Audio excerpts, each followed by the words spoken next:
Lone Star Grays. I'm sorry, Lone Star Grays. Now we'll introduce the Medina Grays. Charles Thacker, are you in the rifle squad? He's over there. Charles, wave. Give us a wave, Charles. Thank you, Charles.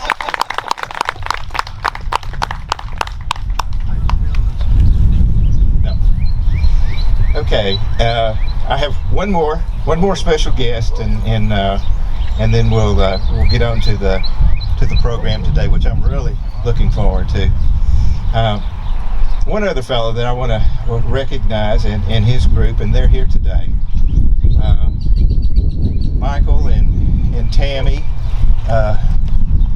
Commander Little, Rob Jones, myself, representing the United Daughters of the Confederacy and the Sons of Confederate Veterans, met this last Monday at 6 o'clock before the sun came up in the parking garage just east of the Capitol. And we met with a really wonderful group that we've worked with before. And as I look around here at the crowd and see the people here, some of the people sitting back here that were at the defense of the monument that was removed by the, I'll be nice, that was removed by the mayor. The Travis Park Monument was a fight that we stood tall in with the United Daughters of the Confederacy too. There was a good representation. I remember Robin and I standing in front of the monument with the flag. But the fellows from This Is Texas Freedom Force were there in force. They were there with protection, and I am ever so grateful to their medical squad. It was very hot that day. It was 105 degrees, and not only did they take care of everybody in the crowd, but I was one of the ones that was fortunate enough to receive some medical care from them. But Brandon has worked with us since 2015. And as I said, at 6 o'clock in the morning, he walked with us over there to the Capitol, and we went through and did all of the nose swabs and everything like that, and then went in and testified. The sun wasn't up when we went in, and I think when Michael and I had to leave a little early, but I think when Michael and Tammy and the This Is Texas Freedom Force left, it was dark. And they testified all day long, and I listened to them testify, and they're good people. They do a good job. Texas Freedom Force, thank you for coming. We appreciate you, men.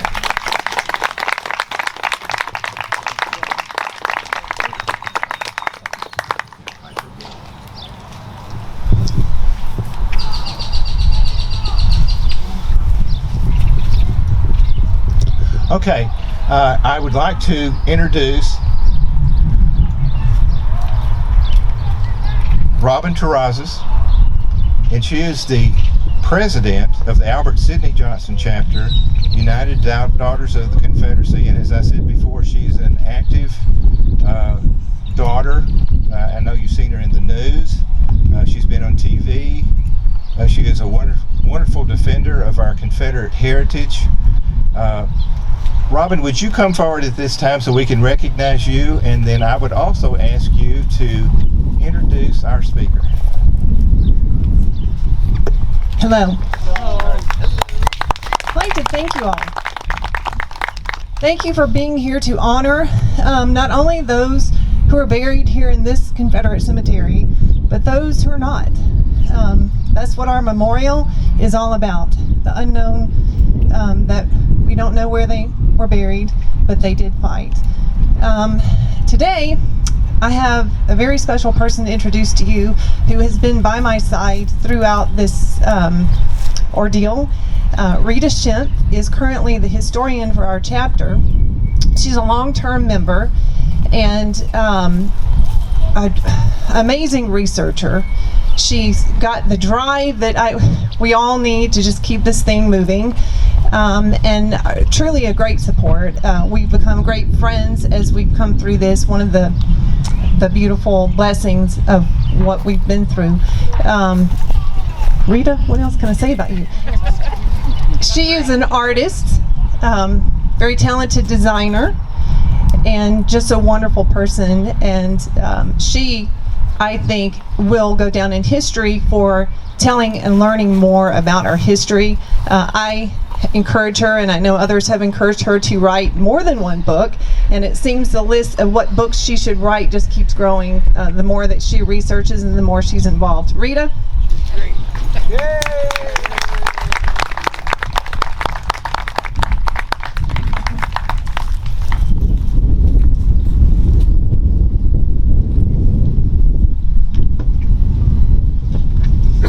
Good afternoon. It's a beautiful day, and I always love seeing these flags flying, and I hope they wave forever. 25, Robin didn't say how old I am, but thank goodness, but 25 years ago, my curiosity led me to attend a UDC meeting where I did not know a single person, and those ladies took me in and taught me, and they were accomplished ladies. They were sincere, they were caring, they were unselfish, and 25 years later, some of those faces are still there with me, but there's many new faces, and those ladies are the same. And I hope today, as I give you a glimpse to our ladies in the past, you will see some of those same hallmarks. I like to refer to my girls, the girls in the chapter, as we're like a color guard. And when one of us, and this has happened in the last couple of years, when one of us needs help with our duties, it's like the flag begins to dip. The others just step in, they never complain, they do the work, they do it well, and we move forward. And so I'm very honored to be a member of the UDC. I thank the Confederate Cemetery Association very much for deciding to choose a lady to honor today. I think they've been around since 1885, and I think 136 years. This is a wonderful tribute. I will attempt today to show you the Southern woman's perspective on death, dying, and remembrance. And this is through our subject today, Sally Moore Winstead Houston.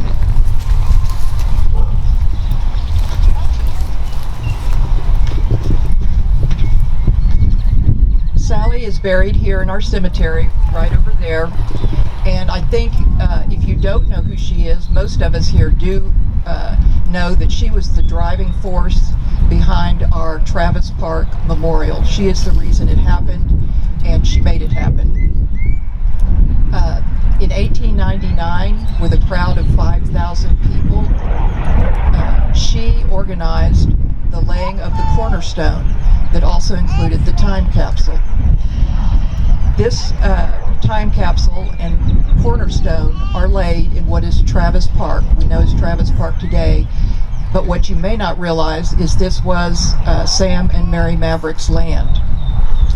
Sally is related not only to the Houstons, but to the Mavericks and to the Tobins, and has close ties here in San Antonio and to the Travis Park Memorial.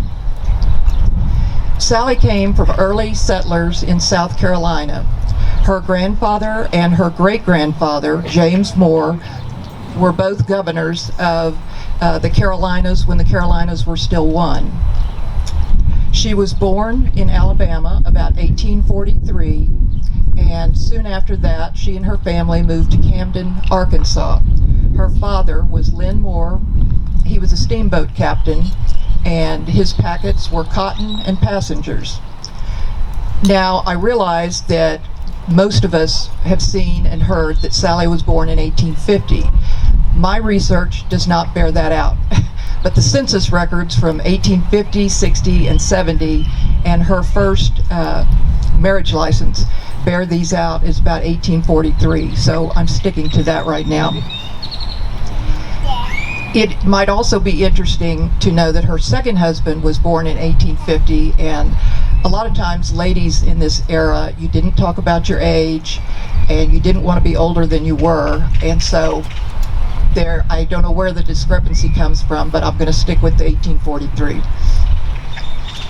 Sally witnessed the war as a young adult, and she witnessed Reconstruction as a young widow with 2 children. Her first-hand experiences during the war and the Reconstruction are what led her to a life of benevolence towards her Confederate fallen, her family, and her neighbors, and this would serve her the rest of her life.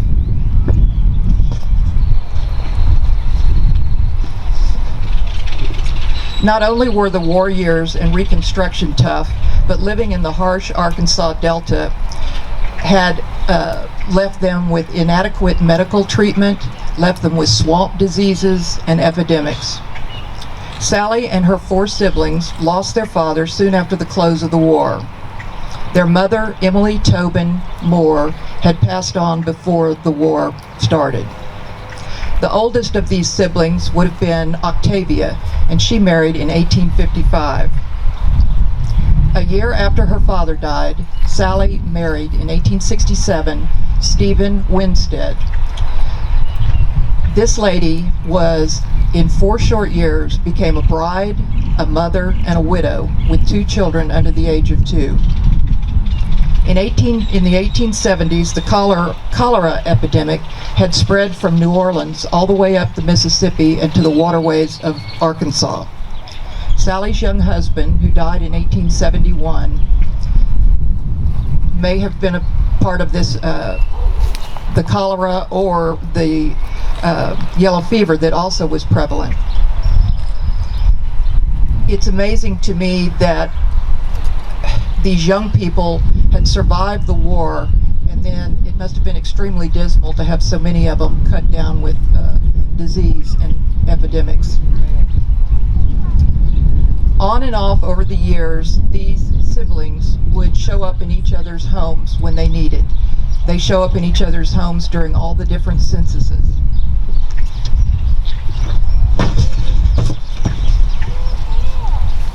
As I said, the Arkansas Delta was harsh, and the pattern was to settle in these swampy lowlands and bottomlands. And it meant jeopardized health for all, but it was especially troubling for women of childbearing age. A lot was expected of Southern women, and I will quote this Arkansas historian that says, "The code of honor of Delta women, be she rich or poor, black or white, was that she should perform a staggering amount of work, give birth every 2 years, nurse the sick, care for the dying, make it look easy, and never complain." It was the women who presided over these rituals of birth and death. They washed the corpses, they shrouded them, they prepared them for burial. They created a bond of family, of friends, of kinsmen, neighbors, and formed this into a community. This network of women would serve them well into the future. Life and death, as well as joy and dread, were emotionally connecting these women's lives, partly because giving birth was a very much in those days a threat to the mother's life. In 1850, all across the South, the maternal mortality was twice that of those women in the North.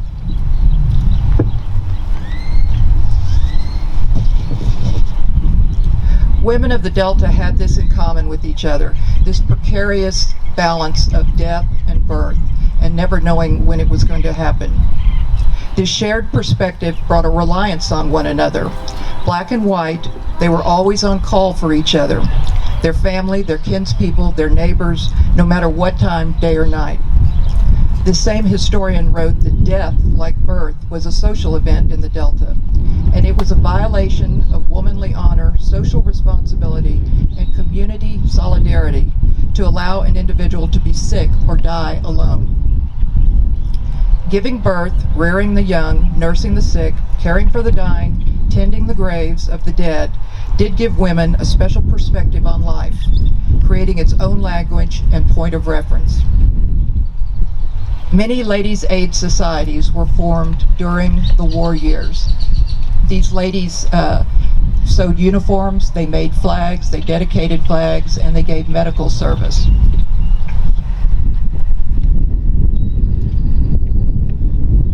I've always found it interesting that at this same time, with the staggering amount of work that they did do, it was believed that women were too fragile, emotionally, mentally, and physically, to be of medical service. But by the war's end, these steel magnolias secured their place as productive members of medical teams and garnered a respect and confidence that would launch the upcoming 60-year suffrage movement. Also, up until now, the families had taken care of the dead. Of the 750,000 men that died during the war, only half of them were ever identified. Many were never heard from again. The South was in ruins. Even in Gettysburg, America had never witnessed anything like this. Tens of thousands of soldiers lay unburied, unremembered, and unidentified. Just between Natchez and Memphis, a mere 72 miles, 40,000 dead lay buried in canebrake embankments by the side of the road. Many of them were not buried at all. They just lay in fields and often in people's backyards. There was a need not only to care for the Confederate veteran, but also the widows and orphans, and to mark, bury, and remember these thousands of dead.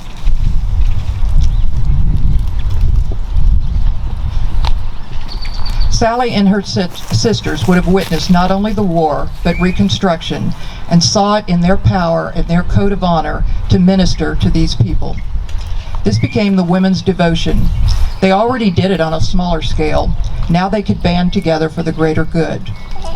In Arkansas, as early as 1869, Confederate memorial associations were already in place, and this is true all across the South.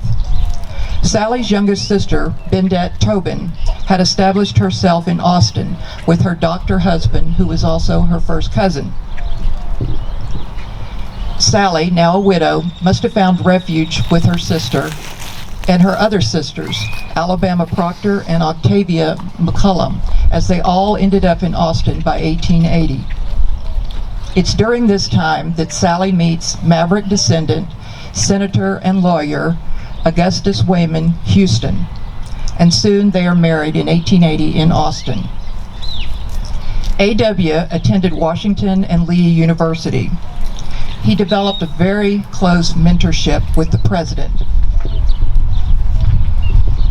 And for years, and I'm sure even now, the Houston family treasured the many awards that A.W. received with the signature of this distinguished Southern patriot, who we know as Robert E. Lee.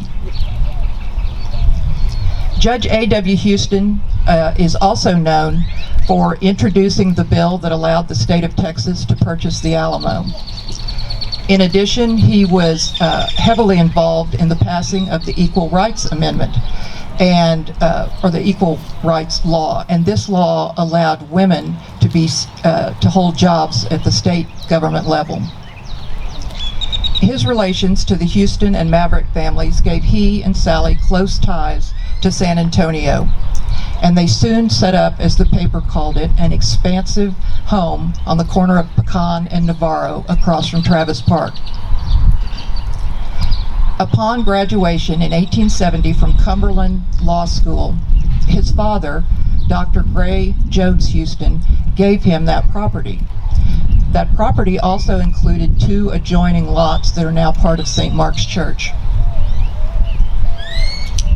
In addition to her first 2 children, Sally had Mary Winstead and Ned Winstead, and with A.W. she now had Augustus Wayman Houston Jr., known as Gus, and Elizabeth Reagan Houston, known as Bessie.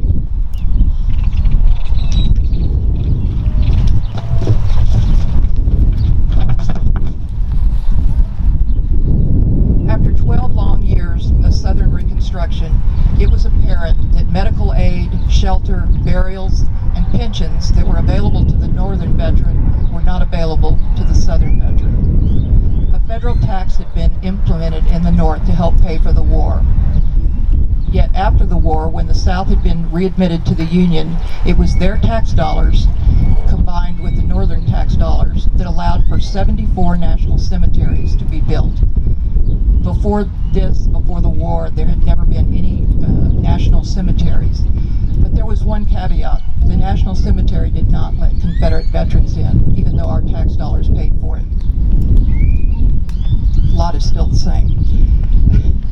No government money existed for Southern burials, headstone, and there was no Memorial Day. It was under Reconstruction. You were not able to have any kind of celebrations or honor the dead. The South got away with it in 1869 in several different places, in Arkansas and in Georgia, by conducting memorial services in cemeteries. And this was the beginning of our Confederate Memorial Day. We have a national cemetery here, and somebody would have to help me with this, but it may have been one of these 74 national cemeteries that were established. Ours here was established in 1867, and it also may be the reason that we finally established a Confederate cemetery in 1885. Some of you in the Cemetery Association could help me with that. Part of the women's ritual of dying included flowers at the graves. This was not only a beautiful tribute, but added grace and beauty to a community.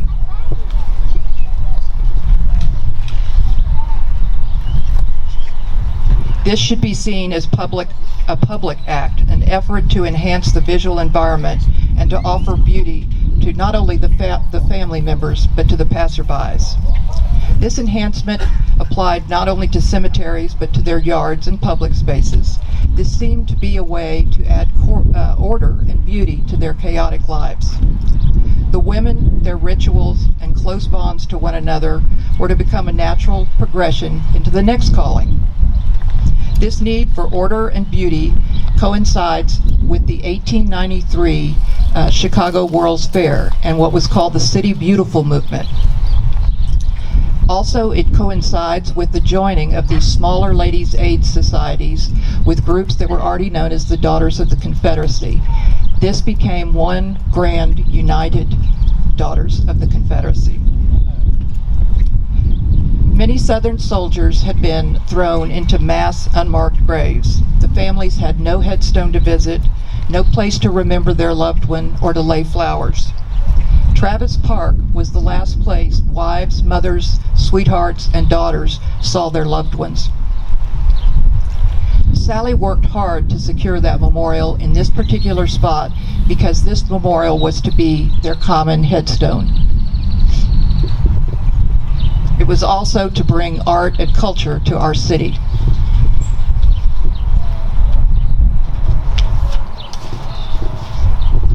Modern politicians have stated that that memorial and that piece of property, Travis Park, had nothing in common. There was no reason for that memorial to be there.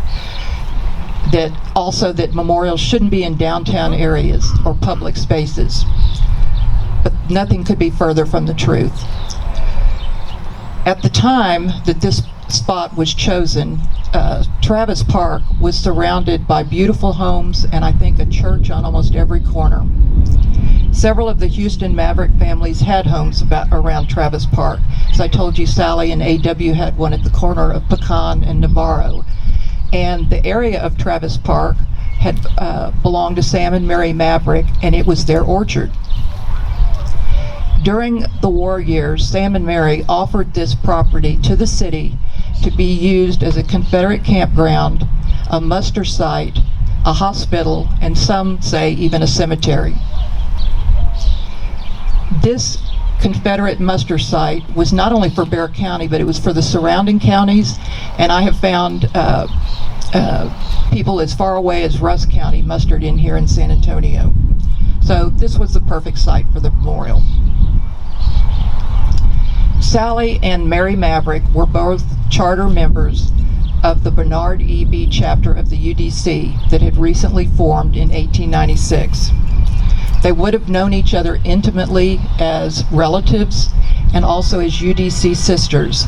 Sally would have understood what Mary Maverick wanted done with this land.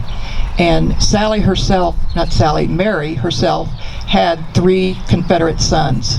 And it was the wish of the Maverick family that this land be used as a park and as a memorial, a Confederate memorial, and that this monument should go there.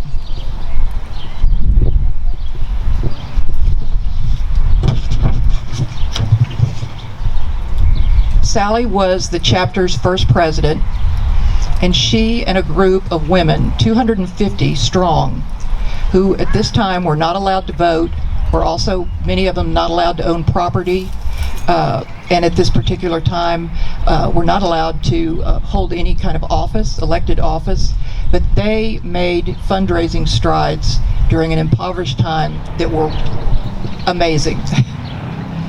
You must remember that during this time, not only were we going through the final years of Reconstruction, but there was also the Panic of 1893 and then the Spanish-American War in 1898. It is often recorded that the ladies of the UDC took over where others left off and succeeded. The women raised $3,000 in 3 years by holding quilting bees, concerts, teas, and recitals. Every cent of the monument was paid for before the unveiling, and all of this was done pennies at a time. I recently was talking to an elderly friend of mine whose father, Reagan Houston, his childhood home, he grew up, his childhood home was where the St. Anthony is now, across from Travis Park. And she told me that Sis Sally would organize her father and his older brothers, along with her children, to sell chicken salad sandwiches in the park on Saturdays to raise money for the monument.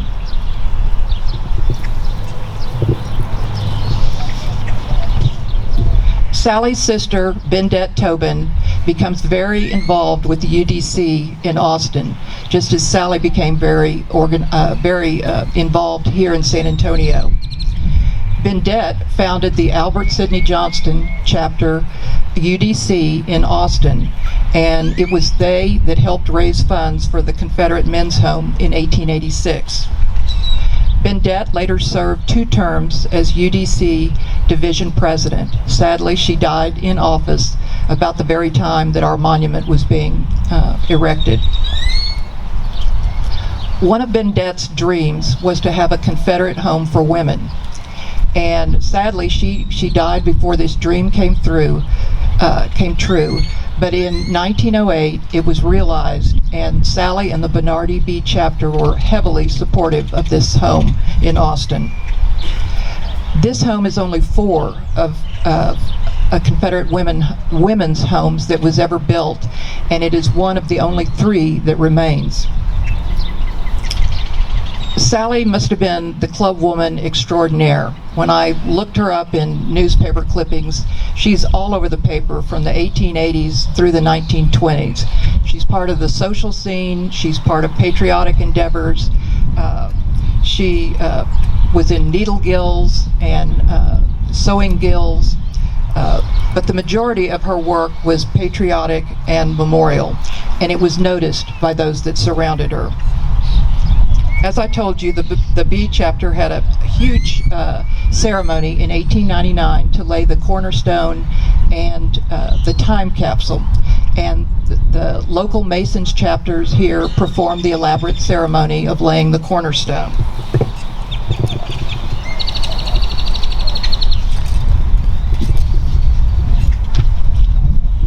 Special trains were organized to bring people in from nearby cities and towns. And then in 1900, another ceremony with 10,000 in attendance to erect the 40-foot monument over the cornerstone. This was the first public monument in San Antonio outside of a cemetery. It is also interesting to note that Travis Park is one of the 3 oldest parks in the nation, behind our own San Pedro Park and the Boston Common. Both of the celebrations, with a total of 15,000 in attendance, it is interesting to note that both the contributors the participants and the honorees were of both the blue and the gray. Sally and her UDC sisters chose Miss Virginia Montgomery of New Orleans to design the monument. She's the first woman in the United States to design a memorial. They also chose Frank Teach, a German immigrant who was also known as the father of the Texas granite industry, to erect this memorial and to carve it. The huge and heavy monument was put into place, if you can imagine, by wagons and mules, and was seamed together with what are called Lewis pins. I wish that the people that had taken down our monument in 2017 had paid attention to this. They pretty much butchered it with drilling expansion joints into it, and it can be repaired, but they didn't pay attention. And it's amazing to me in this day and time that they took them a week to get it down.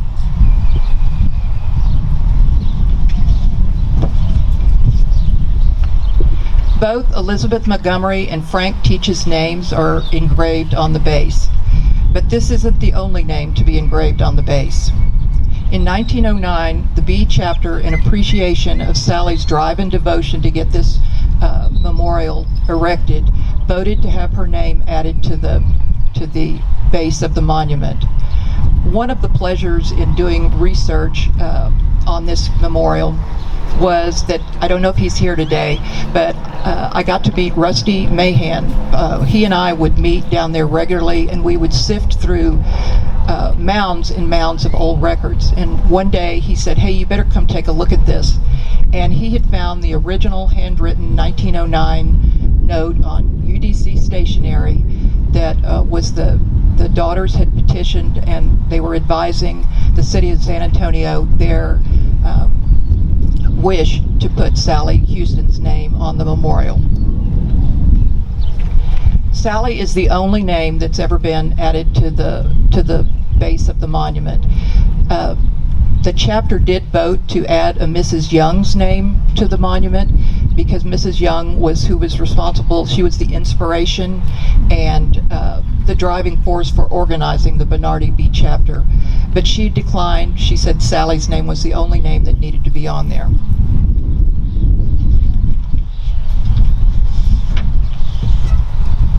Now, this was not the only monument to be erected in San Antonio. As soon as the Travis Park Monument was installed, Sally undertook another project with her UDC sisters, this time in Alamo Plaza. They wanted to, they petitioned the city, and the city gave them land in Alamo Plaza to put up a drinking fountain. This was not an ordinary drinking fountain like we think of a drinking fountain. This was a 10-foot octagonal bronze trough, if you want to say it. It was more elegant than a trough, for both man and beast. And in the center of the trough, or the fountain, I should say, it was a statue not of a Confederate soldier, but of the Greek goddess Hebe pouring water for the thirsty. Because you see, in 1909, when they erected this, trucking with wagons and oxen and horses was still a main form of transport. And these beasts stood in Alamo Plaza all day long in the hot sun. This fountain was meant as a tribute to Southern womanhood, and it was also meant to stand for a lifetime. Within a few years, the daughters gifted back, I found this in the journal minutes, City Council journal minutes, they gifted back the fountain to the city. And it wasn't much later, a few years after that, the fountain disappears. And to this day, no one knows where it is or what happened to it. It's probably in the backyard of somebody's nice yard, like the Lady Bird Johnson fountain. It is also important to know that the daughters never gifted the Travis Park Memorial to the city. There is no record of it. It's not in any journal minutes, and that's because we didn't gift it to the city. We maintain and we we still maintain ownership of that monument, and we're still fighting for it. A.W. passed away in 1915, and his beautiful headstone is here next to Sally's and their daughter Bessie. Sally continued a life of service well into the 1920s. She and her daughter Bessie were very involved in the Texas women's suffrage movement.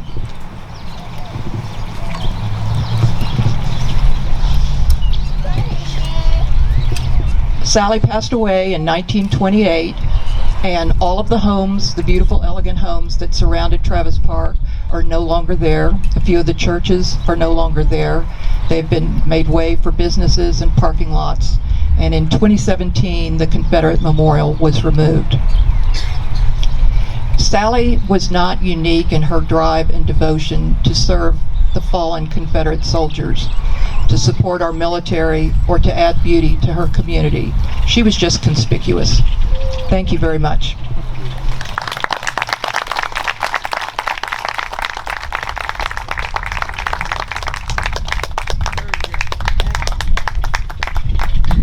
Thank you, Rita.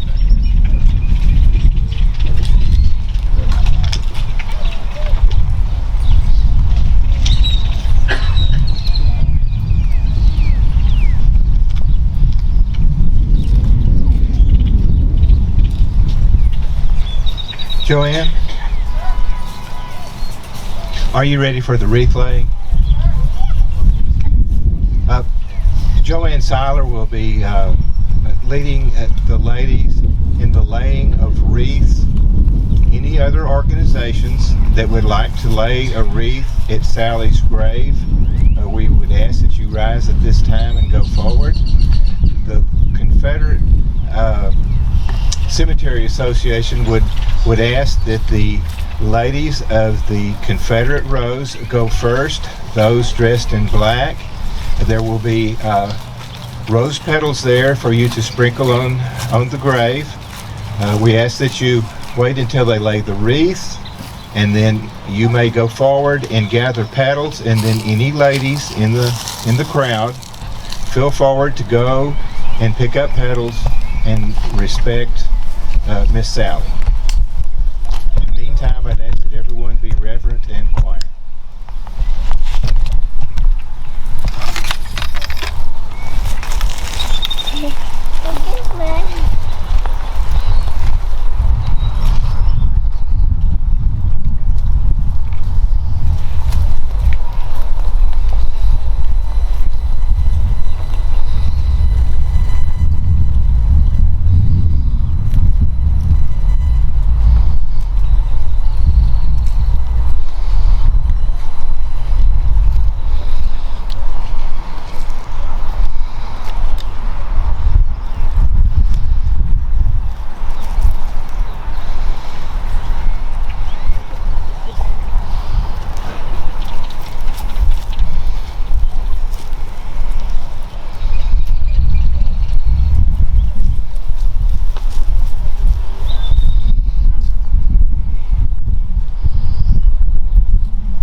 I believe we have all of the ladies back to their seats. Is that clear? Everyone have their seats? Oh, we have a few more. Okay.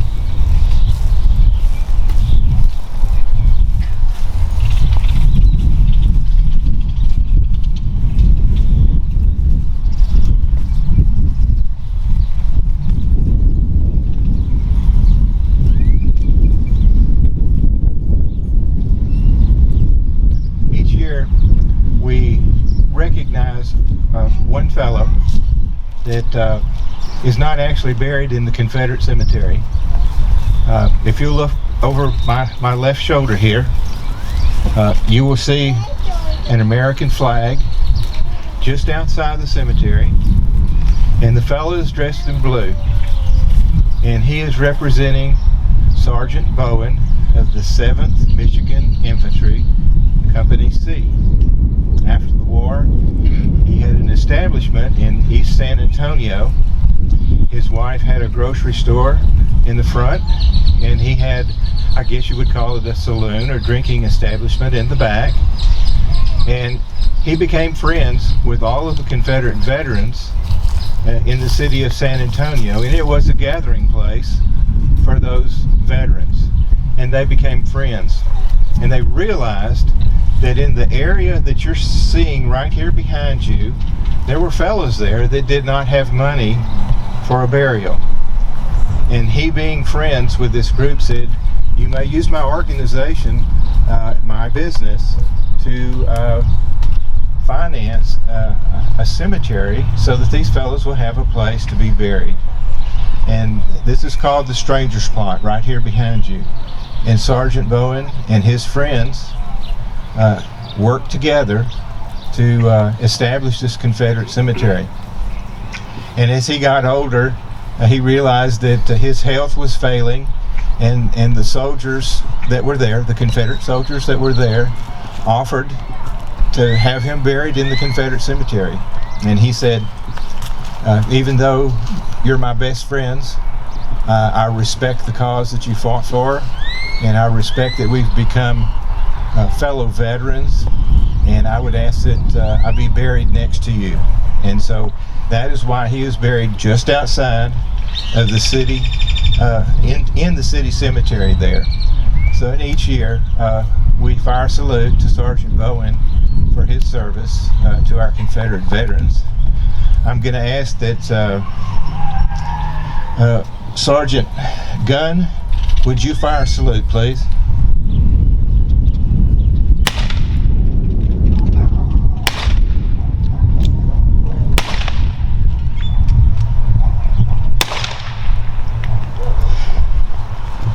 Sergeant Bowen has a Henry rifle, and it was said during the war that the Confederates swore about that gun that it was the rifle that you loaded on Sunday and shot all week. And so Sergeant Bowen is represented with him.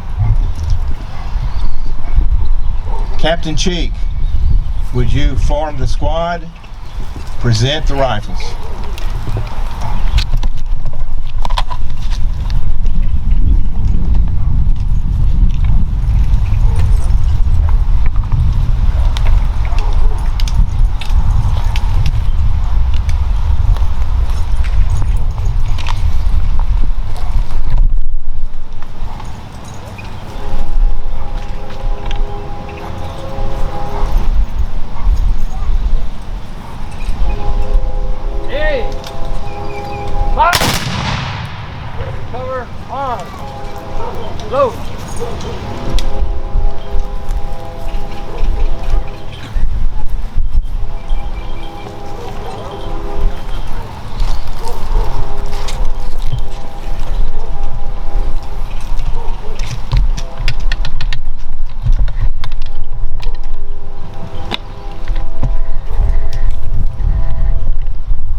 symbol of renewal. Chaplain Steiner, would you come forward for the benediction, please? Please uncover. I want to thank every one of you for being here, and each and every one of you for loving these ones who walked through hell to try to save and preserve. Oops. Sorry about that. Who literally walked through hell. I read 3 books about the chaplains who walked alongside of them through the mud and the starvation and the needs that these soldiers went through and fought to serve and try to preserve our way of life. Bow your heads. Father, we thank you for these and for what they did and for what they stand for. And we ask you by your grace and almightiness to give us the grace and the strength and the wisdom to stand for everything that they stood for in our Southern life and our way of honoring you. We thank you in Jesus' name. Amen. Amen. Now to come forward and with the final close with the singing of Al Jameson's favorite song, General Lee. Raymond Reeves. Yeah. I wish I was in the land of cotton, old time there, and I'd forgotten. Look away, look away, look away, Dixieland. In Dixieland, where I was born, early on a frosty morn. Look away, look away, look away, Dixieland. For I wish I was in Dixie. Hooray, hooray! In Dixie's land I'll take my stand, to live or die for Dixie. Away, away, away down south in Dixie.